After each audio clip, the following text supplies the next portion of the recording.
우리 시간에 다 같이 자리에서 일어나서 주일 예배로 주 앞에 나아가십시다. 다 같이 사도신경으로 신앙 고백합니다. 나는 전능하신 아버지 하나님 천지의 창조주를 믿습니다. 나는 그의 유일하신 아들 우리 주 예수 그리스도를 믿습니다. 그는 성령으로 잉태되어 동정녀 마리아에게 나시고 본디오 빌라도에게 고난을 받아 십자가에 못 박혀 죽으시고 장사된 지 사흘 만에 죽은 자 가운데서 다시 살아나셨으며 하늘에 오르시어 전능하신 아버지 하나님 우편에 앉아 계시다가 거기로부터 살아있는 자와 죽은 자를 심판하러 오십니다. 나는 성령을 믿으며 거룩한 공교회와 성도의 교제와 죄를 용서받는 것과 몸의 부활과 영생을 믿습니다. 아멘. 네, 이 시간 하나님 앞에 찬양하며 나가십시다. 주님 다시 오실 때까지 함께 찬양하십시다.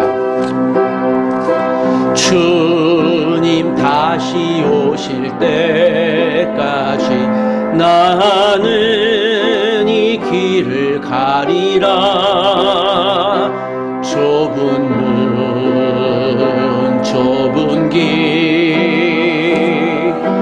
나의 십자가지 나의 가는 이 길을 나의 가는 이 길 끝에서 나는 주님을 보리라. 영광의 내 주님 나를 맞아주신 주님 다시 오실 때까지 주님 다시 오실 때까지 나는 일어나 달려가리라. 주의 영광 온 땅 덮을 때 나는 일어나 노래하리. 내 사모하는 주님 온 세상 구주시라. 내 사모하는 주님 영광의 왕이. 우리 다시 한번 주님 다시 오실 때까지 나는 이 길을 가리라. 좁은 문 좁은 길 나의 십자가 지고 나의 가는 이 길 끝에서 나는 주님을 보리라. 영광의 내 주님 나를 맞아 주님 다시 오실 때까지 주님 다시 오실 때까지 나는 일어나 노래하리라. 주의 영광 온 땅 덮을 때 나는 일어나 노래하리. 내 사모하는 주님 온 세상 구주시라. 내 사모하는 주님 영광의 왕이. 주님 다시 오실 때까지 주님 다시 오실 때까지 나는 일어나 달려가리라. 주의 영광 온 땅 덮을 때 나는 일어나 노래하리. 내 사모하는 주님 온 세상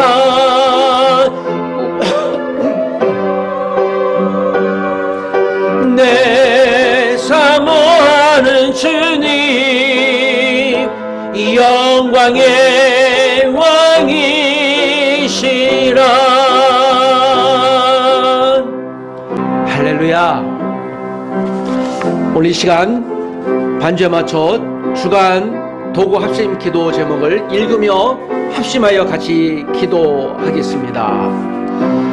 주여, 복음에 자신감을 갖는 성도가 되게 하소서.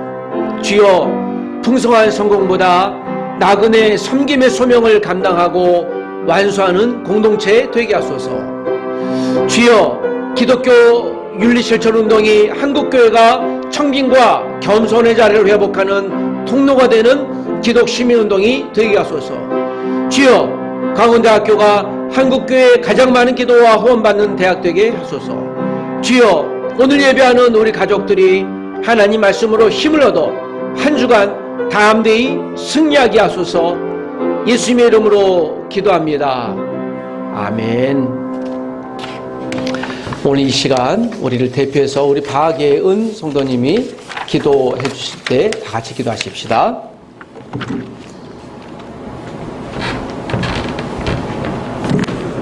다 같이 기도드리겠습니다. 사랑하는 아버지 하나님, 주님의 은혜로 지난 한 주간 살아내게 해주셔서 감사합니다. 한 걸음 한 걸음 내디딜 때마다 옳고 그른지를 주님 앞에 물을 수밖에 없는 연약했습니다. 때론 우리의 생각이 앞서기도 했습니다. 저희의 허물을 용서해 주세요. 새 생명이 피어나는 봄의 시작과 함께 이 광운대학교 캠퍼스에도 힘을 가지고 표대를 향하여 달려가는 캠퍼스 되게 하여 주옵소서. 또한 찬빛 또한 공동체를 통해 영적인 도움이 필요한 지체들을 보내주시고 어린아이부터 장년이 함께 행복한 예배를 드리고 선교를 감당하는 교회가 되게 해주옵소서. 코로나 상황이 속히 해결되게 하셔서 어려움이 있는 사람들이 회복되게 하시고 세계적으로는 우크라이나 사태가 있는데 하나님의 공의와 평화가 임하게 해주세요. 마지막으로 목사님을 통해서 주시는 오늘 말씀을 한 주일간 붙잡고 새로운 3일을 맞이하게 해주세요. 예수님의 이름으로 기도드립니다. 아멘. 네, 감사합니다. 몇 가지 우리 안내 말씀 드리겠습니다. 안내지 참고해 주시기를 부탁드립니다. 영성교육 클래스 바이블 스터디 돌아오는 토요일 또 다음 주일날 각각 있습니다. 7과 성령님은 누구신가, 또 2과 교회란 무엇인가, 제목마다 또 주제마다 여러분들 관심 있는 또 좀 보충하기를 또 원하는 분들이 있다면 함께 참여해 주셔도 좋겠습니다. 주님 알아가는 지식에서 부디 성장하고 성숙해 주시기를 부탁해 드립니다. 자, 오늘 우리에게 주시는 말씀 같이 나누도록 하겠습니다. 오늘 우리에게 주시는 말씀은 요한복음 1장 19절에서 28절, 3장 30절 말씀을 같이 읽도록 하겠습니다. 한 절씩 나누어 교독하고 마지막 절 같이 읽지요. 1장 19절 제가 먼저 읽기 시작합니다. 유대인들이 예루살렘에서 제사장들과 레위인들을 요한에게 보내어 내가 누구냐 물을 때에 요한의 증언이 이러하니라. 요한이 드러내어 말하고 숨기지 아니하니 드러내어 하는 말이 나는 그리스도가 아니라 한데, 또 묻되 그러면 누구냐 내가 엘리야냐 이르되 나는 아니라. 또 묻되 내가 그 선지자냐 대답하되 아니라. 또 말하되 누구냐 우리를 보낸 이들에게 대답하게 하라. 너는 내게 대하여 무엇이라 하느냐. 이르되 나는 선지자 이사야의 말과 같이 주의 길을 곧게 하라고 광야에서 외치는 자의 소리로라 하니라. 그들은 바리새인들이 보낸 자라. 또 물어 이르되 내가 만일 그리스도도 아니요 엘리야도 아니요 그 선지자도 아닐진데 어찌하여 세례를 베푸느냐. 요한이 대답하되 나는 물로 세례를 베풀거니와 너희 가운데 너희가 알지 못하는 한 사람이 섰으니 곧 내 뒤에 오시는 그이라. 나는 그의 신발끈을 풀기도 감당하지 못하겠노라 하더라. 이 일은 요한이 세례 베풀던 곳 요단강 건너편 베다니에서 일어난 일이니라. 다 같이 3장 30절 그는 흥하여야 하겠고 나는 쇠하여야 하리라 하니라. 아멘. 할렐루야. 오늘 이 시간 같이 현장과 또는 이제 비대면으로 예배 참석하시는 모든 분들을 주의 이름으로 환영하고 격려합니다. 우리 앞뒤로 다시 한번 눈인사 또 환영의 인사 작게 한번 할까요? 앞뒤로 또 있는 곳에서 같이 하겠습니다. 잘 오셨습니다. 사랑합니다. 고맙습니다.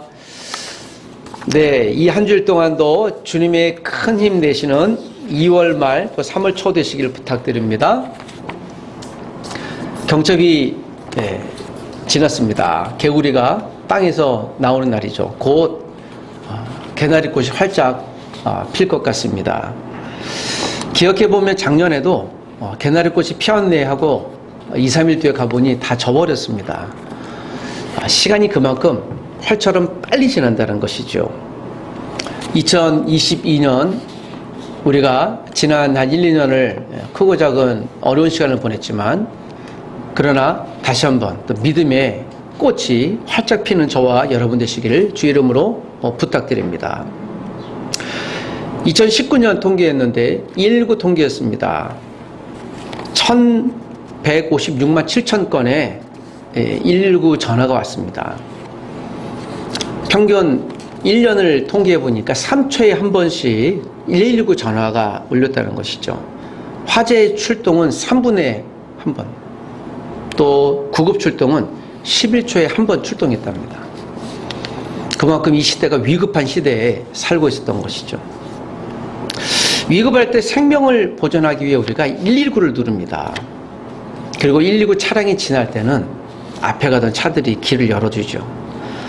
차량 안에 아주 위급한 생명의 보존이 필요한 누군가가 있기 때문입니다. 그래서 119는 사람의 길을 여는 생명의 차량이라고 얘기할 수 있죠. 생명이신 메시아 예수 그리스도의 길을 미리 닫고 열어 놓을 사람이 필요했습니다. 하나님은 메시아의 길을 미리 닫고 그가 오실 것을 선포하는 사전 정지 작업, 스피커가 필요했던 것이죠. 세례 요한이었습니다. 세례 요한은 제사장 가문으로 태어나 종교적으로는 평안하고 좀 권세를 누리며 살 수 있었지만 하나님은 세례 요한에게 주신 특별한 소명을 갖고 그가 권력과 의탁하지 않고 하나님이 주신 광야에서 예수 그리스도가 즉 메시아가 곧 오실 터인데 그 메시아를 기다리십시오라고 과감히 선포하고 메시아가 곧 올 것에 대한 대변인 역할을 했던 것이죠. 소위 광야에서 외치는 소리의 역할을 했던 것입니다. 자, 이것은 이제 이사야 예언의 성취이기도 했습니다. 세례 요한, 메시아가 오기 전에 누군가 그 메시아를 외치는 자, 길을 닦는 자가 있으니 그때쯤 되면 곧 메시아가 올 것이다 라는 이사야 예언의 성취가 세례 요한으로 성취된 것입니다. 그리고 세례 요한은 구약의 마지막 선지자라고도 할 수 있습니다. 메시아가 오기 전까지 예수님 메시아에 오실 길을 예비하고 소명을 완수한 세례 요한에게서 길을 여는 인생을 우리가 배워보십시다. 첫 번째 메시지는 우리 19절에서 24절에 있는 말씀입니다. 자, 우리 19절부터 21절까지만 한 번 더 빠른 속도로 읽어볼까요? 다 같이 시작. 유대인들이 예루살렘에서 제사장들과 레위인들을 요한에게 보내어 내가 누구냐 물을 때에 요한의 증언이 이러하니라. 요한이 드러내어 말하고 숨기지 아니하니 드러내야 하는 말이 나는 그리스도가 아니라 한데 또 묻되 그러면 누구냐? 내가 엘리야냐? 이르되 나는 아니라. 또 묻되 내가 그 선지자냐? 대답하되 아니라. 세례 요한은 당대 영웅이었습니다. 백성들 사람들에게 환호받기 시작했죠. 당시 사람들이 바리새인과 또 권력 잡았던 사람들, 또 로마의 압제 안에 있었기 때문에 로마의 압제에 저항했던 바리새인들, 또 종교 권력자들에게 의탁할 수밖에 없었죠. 그러나 그들이 이 백성들을 잘 섬기기보다 자신의 종교적인 이익만 취하는 아주 탐욕스러운 사람으로 전락해버렸습니다. 그 누구도 의지할 대상이 없을 때 세례 요한은 예수 그리스도 즉 메시아가 곧 오실 것이니 이제 그 메시아가 오실 때 우리를 이 로마에서 구원해내고 온 세계의 구주가 될 것이라는 희망의 메시지를 던졌던 것입니다. 우리가 칠흑 같은 어둠 속에서 헤드라이트 불빛이 있으면 사람들이 찾아가게 되어지는 것이죠. 한 줄기 불빛과 같은 역할을 했던 것입니다. 그래서 이 바리새인들이 이제 묻습니다. 세례 요한에게 이제 세례 요한을 경계했던 것이죠. 여러분, 아무리 권력자들이 백성을 억압해도 백성들이 사람들이 쫓고 환호하는 사람 영웅이 생기면 경계하기 마련이죠. 사람들이 이 세례 요한의 거침없는 말씀, 바리새인들 보고 독사의 자식이라고 하면서 그들의 잘못을 조용히 얘기하지 않고요, 온 사람이 들을 정도로 드러낸 것이죠. 거기에 아무 말 저항도 못했습니다. 사실이 그랬기 때문에요. 독사의 자식들은요, 그 당시 육두문자입니다. 그 쌍쇼 들어가는 육두문자예요. 영어는 F자 들어가는 말이에요. 왜냐하면 독사의 새끼는 독사의 부모를 잡아먹는다. 그래서 소위 말하는 동물에 비유하는 그런 욕지거리 정도, 아주 천박한 욕, 그런 거예요. 그러니까 여러분, 세례 요한은요 아주 육두문자를 그냥 넉살스럽게 썼던 것이죠. 이 종교인들 앞에서 말이야, 큰 소리, 제가 지금 얘기하지 못하겠지만 뭐 시장 바닥에서 쓰는 천박한 그런 육두문자를 이 독사의 자식들이라는 것 대표적인 그런 말이에요. 여러분, 그러니 얼마나 이 바리새인들이 불편했겠어요. 그런데 그 말이 사실이었거든요. 그러니 얼마나 사람들이 마음이 시원했겠습니까? 자, 그러나 사람들에게 영웅이 되어졌지만 세례 요한은 한 번도 그가 영웅이 되려고 하지 않았어요. 그래서 이렇게 묻죠. 너가 엘리야냐? 너가 그 선지자냐? 그 선지자는 메시아를 의미하는 거예요. 너가 메시아냐라고 묻는 거예요. 사람들이 그렇게 많이 쫓아가니까. 너는 너의 정체성을 알 거 아니냐? Who are you? 너는 누구냐라고 묻는 것입니다. 엘리야를 대동했으니까. 엘리야는 구약시대 영웅이잖아요. 바알과 아세라 선지자를 물러뜨린 1대 850에서 이긴 사람이잖아요. 모세, 엘리야는 이스라엘의 아주 힘센 영웅 중 영웅이에요. 그래서 엘리야는 영웅이니 너도 그냐라고 묻는 거예요. 아마 이 세례 요한의 정체성을 사람들이 어떻게 이해했는지를 드러내는 대표적인 말입니다. 나는 뭐 엘리야는 아닐지라도 내가 갖고 있는 능력으로 봐 나는 영웅이다라고 얘기할 수도 있겠지만, 여러분, 사람들에게 나를 따르라, 내가 이스라엘을 구원할 것이다 라고 이야기할 수도 있었겠지만 그렇게 이야기하지 아니었습니다. 좀 출세할 수 있는 기회가 될 수 있었음에도 불구하고 세례 요한이 이것을 발판 삼아 이야기하지 않았습니다. 세례 요한은 그 스스로 누구라고 생각했겠습니까? 여러분, 여기서 우리가 알 수 있는 것은요, 세례 요한의 겸손이었던 것이죠. 오늘 23절에 보니까 세례 요한이 이렇게 얘기해요. 나는 이사야의 말과 같이 주의 길을 곧게 하라고 광야에서 외치는 자의 소리라고 해요.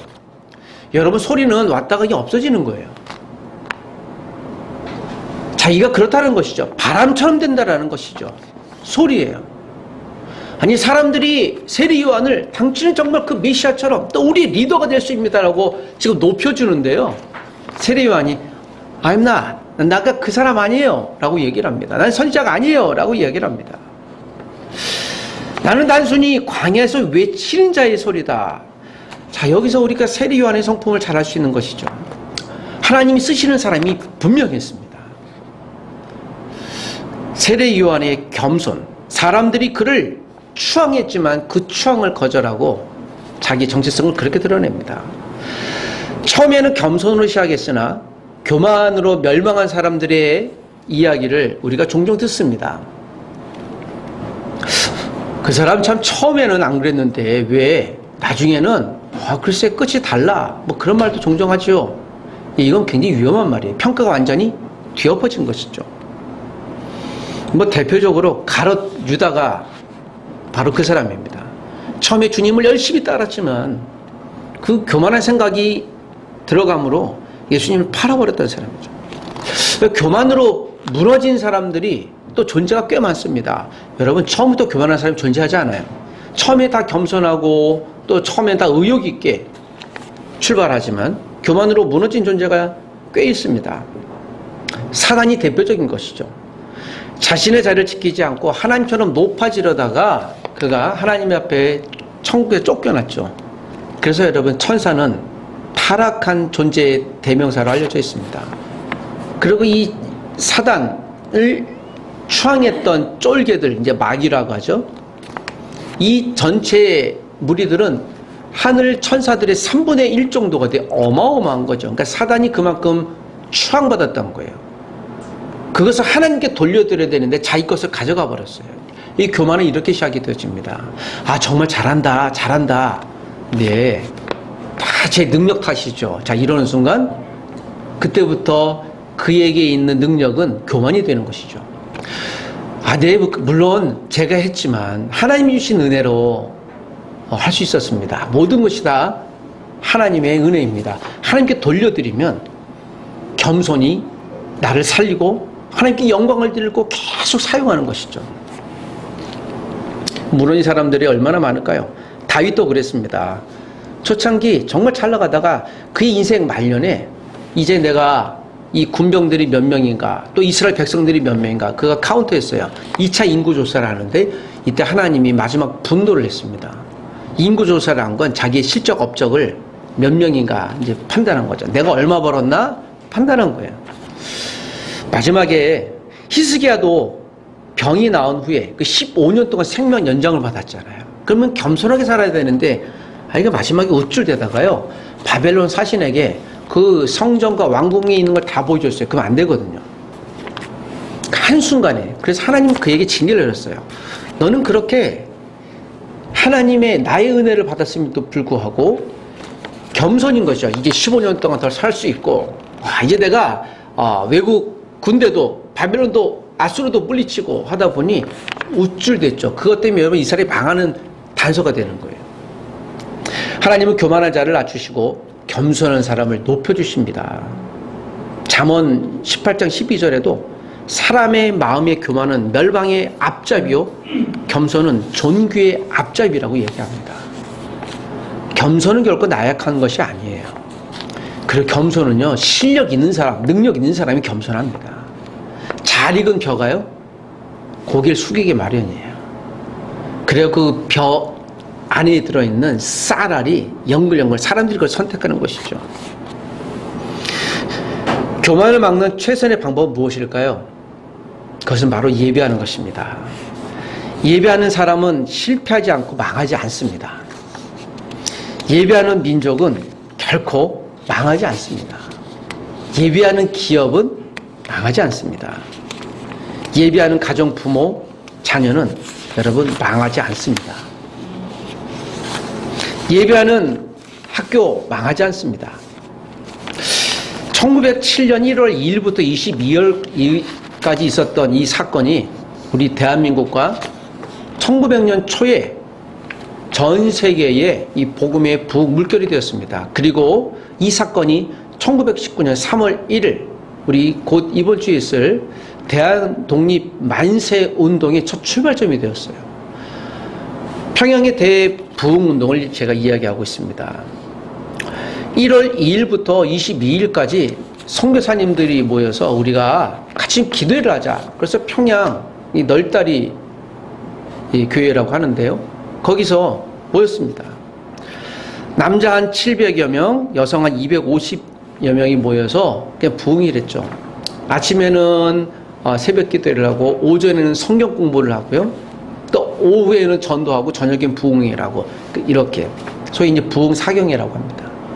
첫째 날, 둘째 날 지나고요. 정말 하나님께서 이 민족을 일제의 앞잡이에서 구원해내고, 또 하나님의 복음이 창불했으면 좋겠다. 그렇게 기도하기 시작했는데요. 놀라운 일은요, 이게 2주가 지나도 맹맹한 거예요.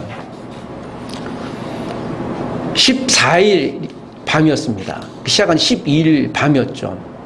이때 안 되겠다. 그래 길선주라고 하는 분이 앞에 나와서 그때 예배하는데 성령께서 그의 마음에 큰 감동을 줬어요.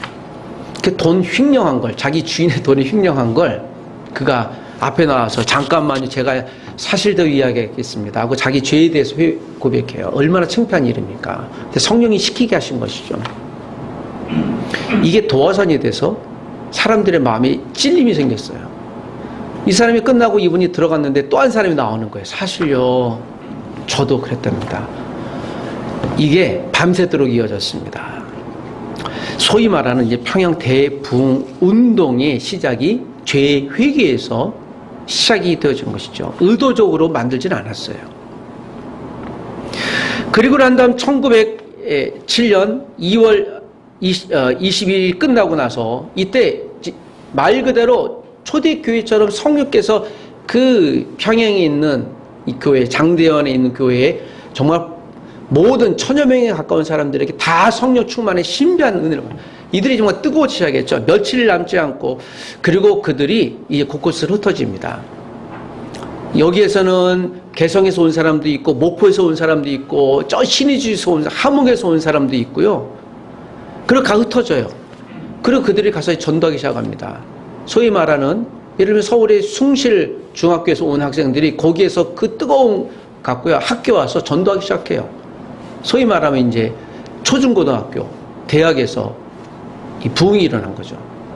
그리고 이 부흥의 소식을 들었던 선교사님들이 대만, 호주, 뉴질랜드 이런 지역에 가서 야야 조선 땅에 이런 일이 있었대 하면서 선교의 일들에 열심을 갖기 시작합니다. 이게 바로 소위 말하는 대부흥운동, 전 세계 대부흥운동의 시작이 길선주라는 한 사람의 이 죄고백에서 시작이 돼요. 이게 놀라운 세계 교회 역사의 한 지점으로 일컫습니다. 그리고 우리가 비록 나라를 잃었지만 하나님께서 우리에게 뜨거운 물 주시니 우리가 기도하자. 왜냐하면 일제차에서 있었기 때문에요. 어디서 독립운동이라 할 수는 없잖아요. 그러니까 그들이 할 수 있는 게 하나님께 기도하는 것이었어요. 하나님 민족을 구원해 주십시오. 왜냐하면 당시 교회는 미국 선교사들이 움직였거든요. 그 일제가 미국 선교사들이 온 것은 치해받고도 건들지 못했어요. 그래서 교회에 올 수밖에 없었던 거예요.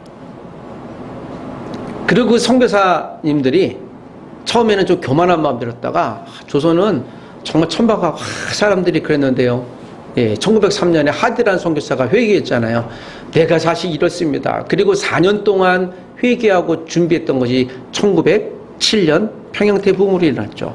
그리고 나서 자신감을 얻었던 이들이요, 1909년에 100만 구령 운동을 해요. 이들이 전국에 다니면서요, 이 쪽보금이라고요, 이걸 갖고 내가 내 돈 내고 한 달 동안 내 여비를 직접 내가 벌어서 전국으로 다녀요. 제주도까지 갑니다. 저 신의주에 있는 분들이 목포까지 전도를 하기 시작해요. 누가 시키지 않았어요. 소위 말하면 나일전도, 또 권서인이라고 있어요. 지금으로 얘기하면요, 당리선교를 하는 거죠. 이게 그렇게 했던 것이에요. 100만 구령운동을 일으키자. 그때 인구가 약 1200, 300만이었거든요. 그러니까 100만이면 어마어마한 거잖아요. 그리스도인들이 그 당시에는 10만도 안 됐으니까. 그 날전도, 쪽복음 전도의 날, 뭐 그런 걸 만들어서 일어났습니다. 그리고 교인 수가 점점점 늘어나기 시작해요. 교회가 부흥하기 시작합니다. 양쪽으로 부흥하고요. 또 하나님의 말씀에 대한 부흥함이 같이 있었던 것이죠. 그래서 이 교회에서는 반드시 성경 공부가, 오후에 예배하고 나서는요, 오후에 성경 공부를 하기 시작했습니다. 기록에 가면 재밌는 건 이제 막 성경 공부를 시작하고 주님을 만났던 사람들이 거듭나다 보니까요, 아직 담배는 못 끊고 술을 못 끊었는데 교회에 오다 보니까 재밌는 것은 오후에 성경 공부를 2-3시간씩 했는데요.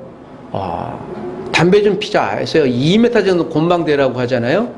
이렇게 된 곤방대를 남성들이 와서 한 10여 명이서 도주씩 서갖고 담배 피는 생활 선교사님이 줘요. 그럼 나가서 곤방대 담배 뻐끔뻐끔 피고 들어와서 또 성경 공부하면서 성령님 할렐루야 하고. 이게 역사예요. 선교사님들을 보니까 남자들이 여자를 때려요. 뭐 지금 말도 안 되는 소리인데 북어와 여자는 3일에 한 번씩 맞아야 한다라는 게 그 당시 총이 있었거든요. 선교사님들이 이게 화가 난 거예요. 왜 때리지? 그리고 일도 안 해요. 왜 그러니까 맨날 술 먹으니까. 왜 술을 먹나 봤더니 노름을 하는 거예요.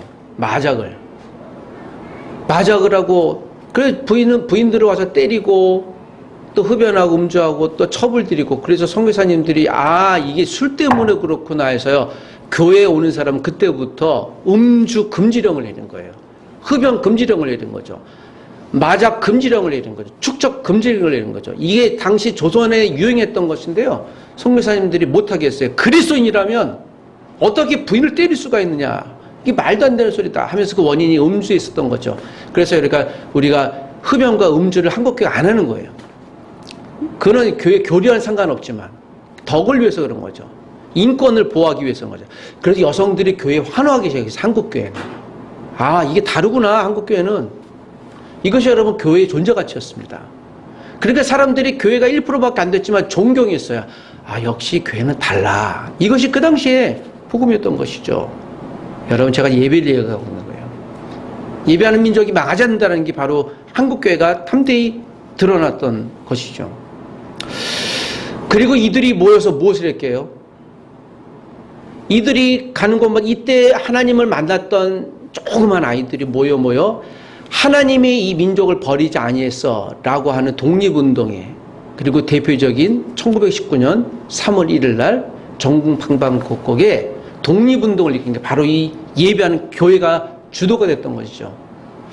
단순히 교회는 우리가 전도하고 커지는 것뿐 아니라 이 민족을 위해 품고, 어려움을 품고, 아픔을 품고, 어떻게 하면 이 민족이 잘 되어야 될까 기도했던 것이죠. 우리가 또 기도했지만 여러분, 대통령 선거에서 정말 하나님을 두려워할 줄 아는 자, 하나님을 경배하는 자, 우상에게 머리 숙이는 자가 아니라 하나님을 존중히 여기시는 사람이 선택될 줄 믿습니다.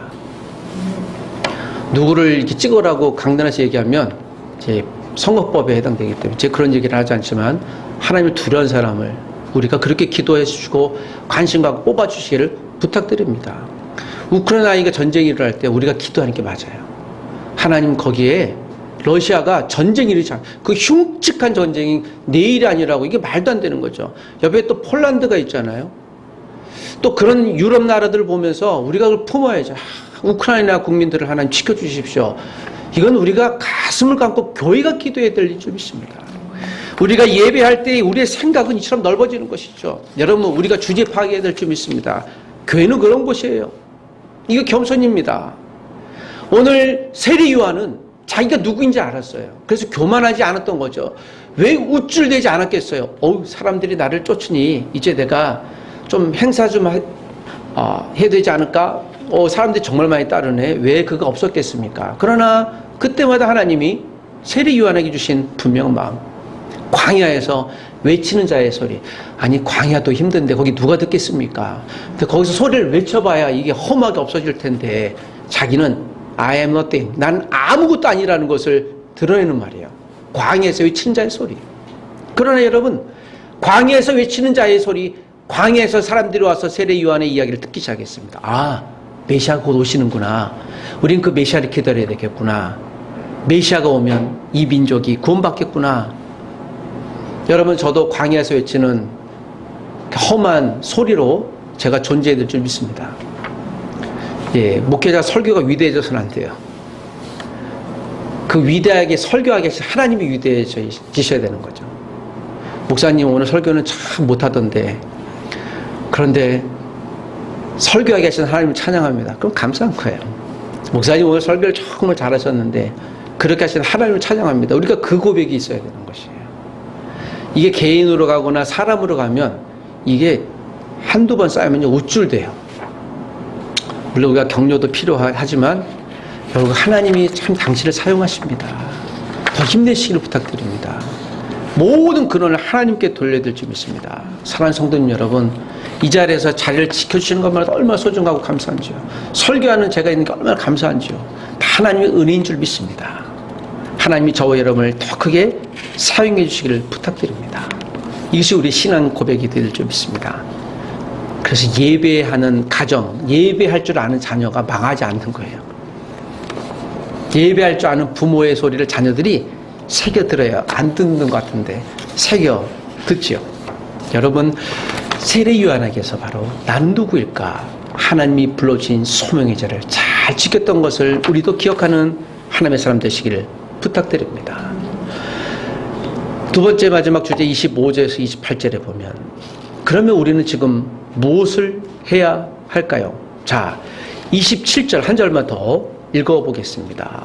27절 다 같이 시작. 곧 내 뒤에 오시는 그이라 나는 그의 신발끈을 풀기도 감당하지 못하겠노라 하더라. 요한이 사람들에게 자신을 이야기할 때 내 뒤에 오시는 그 메시아, 즉 예수님을 의미하는데 나는 그의 신발끈을 풀기도 감당하지 못할 존재로 나는 아무것도 아니다. 그는 엄청난 능력 가진 분이다 라고 얘기를 해요. 그래서 3장 30절에 그 메시아는 부흥해야 되겠고 나는 쇠해야 되리라. 이 위대한 신앙 고백을 우리의 롤모델로 보여주고 있는 것입니다. 1995년 제가 아직도 기억이 나요. 그때 신학교 다닐 때 3월 개강 예배할 때인데요. 송명이라고 하는 당시 유명한 시인을 모아서 이제 간증을 듣는 시간이었습니다. 그가 1963년 아주 약하게 태어났는데 생후 일주일쯤 하루 동안 몇 시간 동안 숨이 멎었어요. 그래서 이 뇌에 장애가 생겨서 그의 몸이 온통 움직이지 못하는 상황이 되어졌고요. 그 척추에 더군다나 문제가 생겨서 이제는 누가 수발 들지 않으면 그리고 말도 제대로 못하는 상황이었죠. 그래서 그가 매스컴을 통해 그의 시가 알려지고 또 사람들에게 환호받고 또 격려받기 시작했습니다. 그래서 간증을 들었습니다. 근데 옆에서 와서 보는데요. 얼마나 이 말이 안 나오니까 그 뇌성마비 분들이 말할 때 이게 언어가 잘 안 되잖아요. 그런데 입도 제대로 잘 안 닫아져서 말할 때마다 옆에 이렇게 침이 자꾸 흘러요. 이게 졸졸.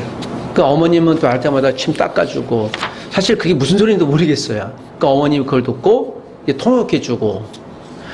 그 여러분 얼마 듣는 사람들이 처음엔 한 1000명의 우리 신학생들이 보고 안 됐다. 저렇게 살까. 그런데도 예수님 믿고 어느 날 그녀가 18살 때 되는 날 내가 이렇게 누워있는데 하나님을 인격적으로 만난 거예요. 하나님 나를 사랑하시는구나. 하나님이 나를 너무 사람들이 가진 건강이 없고 내가 재물이 없어도 지식도 없어도 내가 사람들이 못 갖고 있는 걸 갖고 있구나. 그건 바로 내가 하나님을 보았고 하나님의 음성을 들었구나. 내가 하나님 사랑받는 그런 존재구나.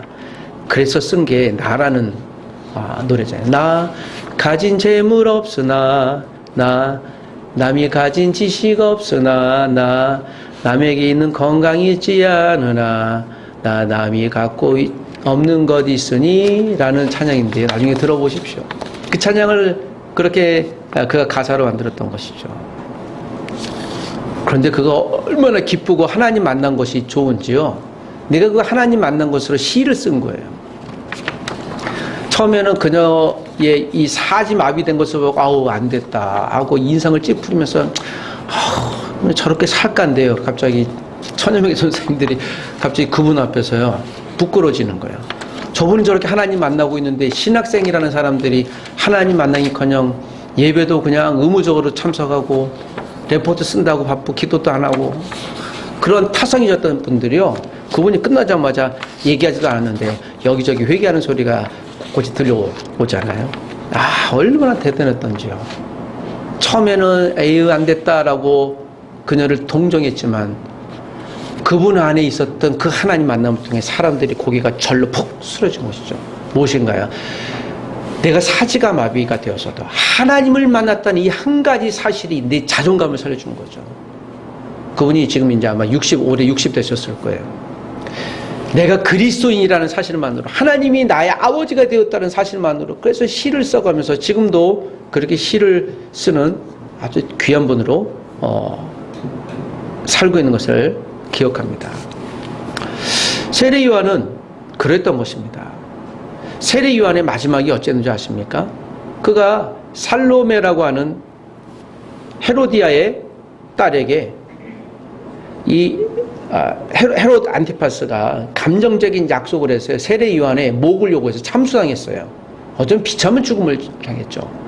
그러나 그랬던 그 세례 요한의 마지막 삶까지도 우리가 존경하는 이유는 무엇이겠습니까? 순교했기 때문이 아니라 오늘 그가 마지막까지도 자신의 없어짐, 쇠하여야 나는 쇠하고 나의 모든 인생은 예수 그리스도로 인한 통로가 되어야 되겠다. 그 기쁨과 소망으로 자기의 주신 소명을 감당했던 것이죠. 세례 요한은 선지자가 직업이었습니다. 여러분, 하나님이 저와 여러분에게 주신 모든 직업은 귀한 것이에요. 직업을 영어로 vocation이라고 하잖아요. 이게 하나님 주신 소명이란 뜻이에요. 이 직업이란 뜻이에요. 하나님이 저와 여러분의 직업은요, 다 처한 상황이 다르겠지만요, 하나님이 그때 주신 거예요. 필요해서. 거기 이유가 있는 거예요. 다 모르겠지만 그걸 통해 하나님이 어떤 역사를 일으키실 거예요. 누가 보기엔 내가 왜 이런 허접한 직업을 할까? 절대 허접한 게 없어요. 가장 귀하고 존귀한 것이 바로 그것이죠. 다 필요한 것입니다. 제가 여기서 뒤에 나사를 하나 이렇게 박아야 되는데요. 여러분, 나사를 돌리면 뭐가 있어야 돼요? 드라이버가 있어야 되잖아요. 예, 드라이버가 없어갖고 제가 한번 손으로 돌려봤는데 손 찢어지고 난리 난 적이 있습니다. 드라이버 하나 사려고요. 먼 길을 갔다 왔는데, 요거 나사 조그만 거 하나 봤는데, 아무리 뭘 써도 안 들어가요. 성경책을 한번 박아봤는데 찢어지고 떼지도 않고. 여러분, 작은 도구인데 1,000원짜리 도구인데요, 없으면 할 수가 없는 거예요. 우리에게 각각 존귀한 역할이 있는 것입니다. 저는 부족하지만 설교자로서 여기서 최선을 다해서 있는 것이고요. 우리 사랑하는 가족들이 그 자리에 있는 존재만으로도 하나님이 귀하게 여기시는 거예요. 내가 여기서 어떤 일을 하던 하지 않던 일에 관계없이 그냥 귀한 것으로, 그래, 마치 이 시대의 세례 요한처럼 저와 여러분을 사용하시는 것이죠.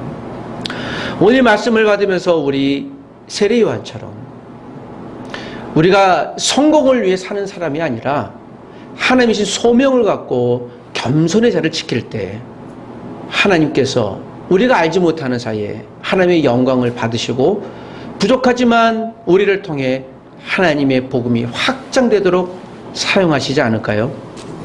사람에게 환호받고 영웅으로 칭송받을 때 세례 요한은 환호라는 유혹에 빠지지 않았습니다. 하나님이 맡겨주신 메시아의 길을 여는 역할에 충실했기 때문입니다. 오늘 우리의 가족들에게 또 우리 참빛도한 공동체에게 주신 소명은 무엇일까요? 저와 여러분에게 한 분 한 분에게 주신 소명은 무엇일까요? 그것이 내가 보기에 크던 작던 관계없이 하나님은 그냥 그 자체를 해낼 때 정말 귀하고 수고했다, 정말 잘했다, 분명 칭찬하실 줄 믿습니다. 한 주일 동안 세례 요한에 계셨던 이 소명의 자리처럼 우리의 자리 잘 지키고 주님을 위해 살아가시는 소중한 가족 되시길 부탁드립니다. 기도하겠습니다. 주님, 때로는 원치 않는 광야의 길을 걷게 될지라도 주님의 길을 예비했던 세례 요한의 믿음을 주시옵소서. 지금은 거친 광야의 길이지만 주님이 걸어가실 복음의 길이 될 것을 믿고 성실하게 하여 주시옵소서. 주님의 복음을 대변했던 복음의 전달자, 스피커처럼 살았던 세례 요한의 삶을 내가 따라하게 도와주옵소서. 든든한 복음의 자존감으로 세상에서도 믿음의 자신감을 가지고 살게 도와 주시옵소서. 주여, 예배하는 하나님의 가정, 하나님의 사람, 하나님의 기업, 하나님의 교회, 하나님의 민족이 결코 망하지 않음을 믿습니다. 하나님이 붙으실 줄 믿습니다. 예배를 통해 하나님의 겸손을 배우게 도와주시고 우리에 계신 소명의 자리, 직장의 자리, 일터의 자리, 부모의 자리, 자녀의 자리를, 성도의 자리를, 목회자의 자리를 잘 지켜가게 도와주옵소서. 인생의 성공보다 주님의 길을 열고 주님 오심을 외치며 준비하는 섬김의 길을 기꺼이 걷게 하옵소서. 예수님의 이름으로 기도합니다. 아멘. 지금은 우리 주 예수 그리스도의 은혜와 하나님의 사랑과 성령님의 크신 은혜가 성공보다 섬김의 자리를 지켜 예수 그리스도께서 오실 길을 예비했던 세례 요한처럼 우리도 광야에서 외치는 소리가 될지언정 하나님이 주신 믿음의 자리, 소명의 자리를 견고히 지켜 하나님의 영광을 올리기를 원하는 소중한 가족들 위해 또한 귀한 예물을 주께 올리면서 11조 주일 예물, 감사 예물 또 여러 가지 하나님의 사역에 귀한 것으로 섬기는 우리 가족들의 손길 위에 이 민족과 북한 땅에 있는 우리 가족 그리고 우크라이나의 전쟁 가운데 이것을 막도록 기도하며 애쓰는 하나님의 사람들 위해 주님 은혜와 사랑이 영원토록 함께 있을지어다. 아멘.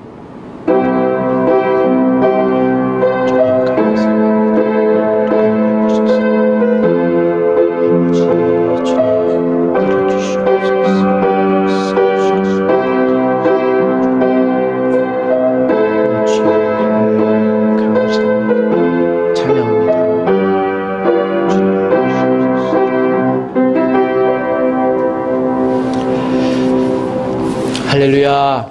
여러분도 한 주일 동안 주님의 이름으로 반드시 승리하십시오.